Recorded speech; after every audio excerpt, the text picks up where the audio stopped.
Hello everyone. Welcome to this interactive session with Soham. So Sohan, hi. The first question which I would like to ask you is related to your time management during your GATE preparation. First of all, thank you ma'am for this opportunity and inviting me to this platform. और regarding time management, मैंने अपनी preparation जो है जुलाई से start करी थी, जो online classes join किए थे मैंने। तो जो जुलाई टू अक्टूबर तक का टाइम था, मैं डेली 6 to 8 आवर्स पढ़ता था। और जो आखिरी के जो 3 मंथ्स बचे थे, नवंबर, दिसंबर एंड जनवरी, उसमें मैं 10 to 12 आवर्स पढ़ लेता था, कभी कभी 14 आवर्स तक पढ़ा जाता था। Okay. So were you studying on daily basis or you took any kind of break during your preparation? Usually मैं वीक का टाइम टेबल बना लेता था। जैसे मैंने थर्मोडायनेमिक्स पढ़ना है, तो थर्मोडायनेमिक्स में जो मैंने 1 वीक में जो भी पढ़ा, तो उसको वीकेंड पे मैं इवैल्यूएट करता था, उसके क्वेश्चंस लगाता था। तो ऐसा ब्रेक वगैरह तो था नहीं मेरे पास। तो कभी कभी 1 दिन का चला गया तो ठीक है, लेकिन ऐसा ब्रेक नहीं था। Okay. And can you please tell me how was your preparation strategy? Like what kind of different things or different inputs you involved during your preparation? Okay. सबसे पहले GATE is a competitive exam, so हमको सबसे पहले syllabus चाहिए रहता है। तो मैंने सबसे पहले सिलेबस डाउनलोड किया था गेट के साइट से, जो प्रीवियस ईयर का था, वो जुलाई में तो आने वाला था। तो मैंने सिलेबस को सबसे पहले मंथ वाइज डिवाइड कर लिया था।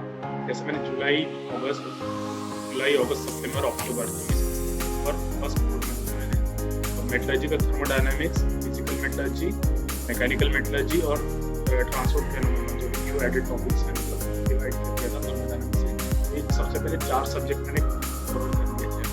तो मैंने मेटलर्जिकल थर्मोडायनामिक्स जैसे एग्जाम्पल देता हूँ मैंने उसको सबसे पहले जो है उसका जो सिलेबस देखा था, उसके अकॉर्डिंग मैंने सबसे पहले जो ऑनलाइन क्लासेस थे वो देख लिए थे, जो कैरियर एवेन्यू के थे। उसके साथ साथ जो BS मुक्ति सर के जो यूट्यूब पे जो NPTEL के लेक्चर्स हैं वो देखता था, और जो साथ में टेक्स्ट बुक है वो रीड करता था। तो इस हिसाब से मैंने अपना प्रिपरेशन किया था। और जो जैसे एक सब्जेक्ट कंप्लीट हो गया था, जो मेटलर्जिकल थर्मोडायनामिक्स, उसी के बाद जो मैंने कैरियर एवेन्यू की टेस्ट सीरीज थी, उसमें जो सब्जेक्ट वाइज जो टेस्ट है उसको दिया था, जिसके वजह से मुझे अपने वीक एरिया जो स्ट्रॉन्ग एरियाज पता चल गए थे। और ऐसे मैंने सब सब्जेक्ट के लिए किया था। Okay. So what were your strong areas in metallurgy? मैं स्ट्रॉन्ग एरिया वो जैसे मैंने mechanical metallurgy, physical metallurgy, thermodynamics, और जो उसमें स्ट्रॉन्ग देखा तो थर्मोडायनामिक्स वो स्ट्रॉन्ग है। And आप अपने weak areas से कैसे cope up करते थे? Like there are many topics which you were not very confident. So how did you manage to cover those type of topics? जैसे वीक एरियाज देखा जाए, एज एग्जाम्पल जैसे एक्सट्रैक्टिव मेटलर्जी में हम लोग का जो ब्लास्ट फर्नेस है, उसमें जो बहुत सारे रिएक्शंस होते हैं हर एक एलिमेंट के, कौन से इसमें कौन सा एलिमेंट निकल रहा है, या फिर कौन सा टेम्परेचर है कौन से जोन में। तो ऐसे मैं बहुत कंफ्यूज होता था। तो मैंने सबसे पहले उस ब्लास्ट फर्नेस में जोन डिवाइड करके उसमें कौन सा रिएक्शन हो रहा है, कौन सा एलिमेंट का रिएक्शन हो रहा है, वो अपने एक उसका टेबल बना लिया था। उसके बाद उसको मैं डेली बेसिस पे रिवाइज करता था, क्योंकि मैंने जो एक्सट्रैक्टिव मेटलर्जी मैंने लास्ट मंथ में किया था, दिसंबर में वगैरह। और मेरी टेस्ट सीरीज जो topic wise test series career में जो बाकी थी मेरी, तो मैंने जो टेबल बनाया था अपना, और जो भी एक्सट्रैक्टिव मेटलर्जी का पढ़ा था वीक एरियाज मेरा वो था। तो मैंने सबसे पहले कैरियर एवेन्यू का test topic wise test series पे गया, उसके मैंने टेस्ट अटेम्प्ट किए। इसके वजह से मुझे पता चला कि मेरा वीक एरियाज कौन सा है उस सब्जेक्ट में, और मुझे कैसे कोप अप करना है। तो मैंने वापस से टेस्ट वगैरह दिए, इसकी वजह से मैंने टेस्ट सीरीज में बहुत हेल्प किया स्ट्रॉन्ग एरियाज में करना। Okay. And the next question which I would like to ask is, like, did you prepare any notes, or what kind of notes did you prepare for better understanding? Regarding notes, मैंने notes subject wise prepare किए थे, लेकिन हर एक topics के prepare नहीं किए थे। Okay. Gate में जो है मेन टॉपिक जो होते हैं उसका प्रिपेयर किया था मैंने, प्रीवियस ईयर क्वेश्चन देख के कि इस क्वेश्चन से आ रहा है, इस क्वेश्चन को ज़्यादा फोकस करना चाहिए हम लोग को। तो उस हिसाब से मैंने अपने नोट्स प्रिपेयर किए थे। और फॉर्मूला नोट्स सब इसके प्रिपेयर किए थे। वो फॉर्मूला गेट में पूछा गया हो या ना गया हो, लेकिन मैंने उसके प्रिपेयर किए थे, और डेली बेसिस पर मैं उसको रिवाइज करता था। सबसे पहले मैं उसके फॉर्मूला ही रिवाइज करता था, और जो नोट्स बनाए थे उसको मैं वीकेंड्स पे रिवाइज करता था। Okay. So did you find anything difficult during your preparation? Any hurdles during your preparation? और कभी-कभी जैसे हम मैनेज करते थे टाइम तो टॉपिक पूरा हो नहीं पाता, तो लाइक जो मैंने नेक्स्ट वीक के लिए शेड्यूल करके रखा था तो उसको कभी ओवरलैप हो जाता था, तो सिलेबस कंप्लीट नहीं हो पाता, तो हर्डल बाकी तो ज़्यादा था, सब्जेक्ट्स कम होने की वजह से ज़्यादा हर्डल आया। Okay. So, आपको क्या लगता है कि मेटलर्जी में ऐसा कौन सा सब्जेक्ट है जिसमें आपको सबसे कम मेहनत लगी और आपको लगा कि हाँ आप उसमें सबसे ज़्यादा सिक्योर कर पाओगे? Okay. मैन्युफैक्चरिंग में क्योंकि मैन्युफैक्चरिंग 5 इसमें बटा हुआ है, जैसे मैन्युफैक्चरिंग में क्योंकि मैन्युफैक्चरिंग 5 इसमें बटा हुआ है, जैसे मेटल फॉर्मिंग प्रोसेस हो गया, कास्टिंग हो गया, एक एनडीटी हो गई, वैसे और 2 है, तो उसमें वो ज़्यादा से ज़्यादा एक तो एक फॉर्मूला रिवाइज करना पड़ेगा, रटना पड़ेगा, और दूसरा जो है जो कोई प्रोसेस है उससे कौन सा प्रोडक्ट बनता है बस उतना याद रखना है, ज़्यादा कुछ है नहीं उसमें, तो वो जैसे वैसे सब्जेक्ट हो गए उसको ज़्यादा फोकस करना चाहिए किसी में भी, जिसका ज़्यादा से ज़्यादा मार्क्स जो है ले पाए अपने इसमें। Okay. And what was your preparation strategy before 10-15 days? Like 1 week पहले आप क्या किस टॉपिक्स पे ध्यान देते थे? क्या आपने कोई न्यू टॉपिक उस टाइम पे स्टार्ट करा? क्योंकि आइडियली स्टूडेंट्स होते हैं जो न्यू टॉपिक के पीछे कि नहीं इतना बाकी रह गया है, but did you start any new topic और what was your preparation strategy at that particular point of time? New topics हो गए, न्यू जैसे टेस्ट सीरीज अटेम्प्ट करते हैं, मैं न्यू टॉपिक्स मैंने टेस्ट सीरीज से पढ़ा है, क्योंकि कैरियर एवेन्यू की जो टेस्ट सीरीज है उसका जो अच्छी बात यह है कि क्वेश्चन का एक्सप्लेनेशन होता है, तो जो टॉपिक न्यू भी होगा तो थोड़ा थोड़ा आइडिया लग जाता है, कभी तो वो न्यू नहीं रहता है, क्योंकि इसका हेल्प किया। तो मैंने एज ए टेक्स्ट बुक से न्यू नहीं पढ़ा है टॉपिक को, जैसे टेस्ट सीरीज में क्वेश्चन आया है तो उसका एक्सप्लेनेशन पढ़ा था, उसको अपने बुक में लिख के रखा था। और जो स्ट्रेटेजी रही है 10 to 15 डेज पहले की, तो मैं इसको 2 वीक्स में डिवाइड किए थे मैंने। जो फर्स्ट वीक था वो सभी ब्रांचेस के लिए सेम था, कभी तक पेपर हुआ नहीं था। तो फर्स्ट वीक में मैंने एप्टीट्यूड हो गया, मैथ्स हो गया, इनके फॉर्मूले हो गए, या फिर कभी कभी इसका टेस्ट दे लिया, और बाकी सब्जेक्ट के रिवाइज नोट्स के रिविजन हो जाते थे, या फिर फॉर्मूला हो गया। जैसे ही जो 1 वीक बाद जो अदर ब्रांचेस का पेपर हुआ था, उसमें मुझे पता चला था कि जो क्वेश्चन है वो शफल्ड है और एनईटी का लेवल बढ़ गया है, तो मैंने एनईटी को ज़्यादा फोकस करना चालू किया।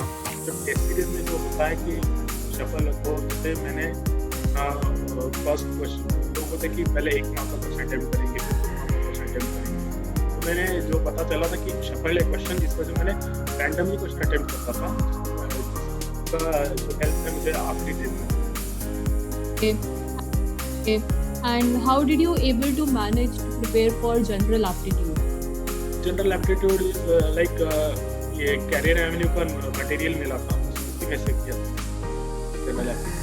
Okay, Sohan. So the last question I will ask you is that what was going on in your mind during the day at the day of your exam? Like when you entered the exam hall, mind में क्या क्या चल रहा था?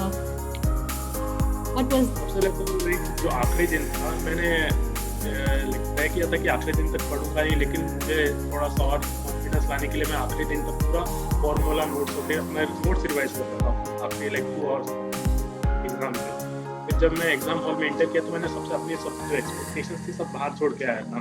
इसकी वजह से मैं जैसे कितने क्वेश्चन अटेम्प्ट करने हैं, कौन सा पहले करना है, कौन सा सब्जेक्ट पहले करना है, ये सब मैंने एग्जाम हॉल के बाहर छोड़ के आया था।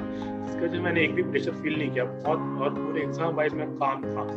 और जो पहले 45 मिनट बचे थे एग्जाम हॉल में एंटर करने के, जो पेपर चालू होने के बाद जो 45 मिनट्स थे, तो मैंने जो अपना जो स्क्रिबल पैड था उसको मैंने 4 हिस्सों में डिवाइड करना ये हो गया। इस वजह से जो क्वेश्चन जो सिली मिस्टेक्स थे मेरे बहुत अवॉइड हुए। और जो फर्स्ट आवर था पेपर चालू होने के बाद, तो उसमें मैं बहुत धीरे धीरे जैसे लाइक 15 क्वेश्चन या 20 क्वेश्चन अटेम्प्ट किए थे मैंने, क्योंकि मुझे पता चल गया था कि पेपर जो बहुत इजी है, जिसकी वजह से जो मिस्टेक्स है वो कम से कम करनी थी मैंने। इसके मैंने बहुत स्लो गया, क्वेश्चन को दोबारा भी देखा, मेरे से बहुत सी मिस्टेक्स अवॉइड हो गए, और ये मैं लाइक सेकंड जो आर था उसमें मैंने अपनी स्पीड इंक्रीज करी। और ये जो मेरी स्ट्रेटेजी थी, इसकी वजह से मुझे जो है मैं 65 आउट ऑफ 60 क्वेश्चन अटेम्प्ट कर पाया। And the last question I would like to ask is, what advice you will suggest to the students, to the GATE aspirants, specifically for metallurgy? What advice you want to give to them for their preparation? because see, you have go through all the preparation, you know what kind of hurdles you faced. So what advice you want to give to others? First of all जो advice दी जाए कि सबसे पहले आप अपना syllabus देखिए कि syllabus कौन सा है, क्योंकि जो ये इंजीनियरिंग 4 साल में जो हम पढ़ते हैं 4 साल या 3 साल में, और जो गेट का सिलेबस देखते हैं और जो क्वेश्चन पूछे जाते हैं वो अलग अलग होता है। गेट में आपको जो सेमेस्टर होता है उसमें आपको रखना पड़ता है, इसमें आपको देखना पड़ता है कि कौन से इसमें ज़्यादा क्वेश्चन पूछे जा रहे हैं, जैसे मैक्सवेल इक्वेशन हो गया, थर्मोडायनामिक्स या फिर फेज रूल हो गया, ऐसे क्वेश्चन ज़्यादा आते हैं तो बहुत फ्रिक्वेंटली आते हैं। ठीक है, प्रीवियस ईयर क्वेश्चन आप पूरे लाइक जो भी बुक आती है आप जहाँ से भी करेंगे प्रीवियस ईयर क्वेश्चन पेपर, जो उसका आंसर है लाइक वो मैच कीजिए, मतलब वो प्रीवियस ईयर क्वेश्चन को सॉल्व करिए ही करिए, उसको छोड़िए मत। जो बुक्स है लाइक कास्कल हो गया, UGS उपाध्याय हो गया, राघवन हो गया, ऐसे जो बुक्स है आप स्टैंडर्ड बुक्स में से पढ़िए, और बहुत डीप में जाने की ज़रूरत नहीं है जो ज़्यादा, और जो इररिलेवेंट टॉपिक बिल्कुल मत पढ़िए, क्योंकि गेट में ऐसा है कि मेन मेजर टॉपिक के ऊपर फोकस किया जाता है और हर कॉर्नर में से नहीं पूछा जाता है, तो आप इररिलेवेंट टॉपिक तो पढ़िए ही मत, फायदा होगा नहीं, स्ट्रेस बढ़ेगा उल्टा। और जो नोट्स जो बनाते हैं आप नोट्स अपने के बनाएं, दूसरों के ना देखें, कि आपका वीक एरियाज आपको पता होता है, दूसरों को नहीं पता होता है, और पूरा नोट दूसरों का चल जाएगा, लेकिन जो शॉर्ट नोट्स होता है वो खुद का बना। और जो आखिरी के जो मंथ होता है, आखिरी का मंथ, आखिरी के 10-15 उसमें तो बिल्कुल गिव अप मत करिए, उसमें गिव अप कर दिया तो पूरी की पूरी मेहनत वेस्ट हो जाएगी, उसमें तो बिल्कुल गिव अप नहीं करना है, और आखिरी मोमेंट तक, भले ही आपकी प्रिपरेशन गंदी हुई है लेकिन आखिरी मोमेंट तक लगे रहना है आपको, एग्जाम हॉल तक जाने तक और पेपर खत्म होने तक लगे रहना है। Okay, Sohan, thank you so much. I really had a wonderful time with you. Thank you. And once again, many congratulations for your GATE rank. I hope you had a wonderful future ahead.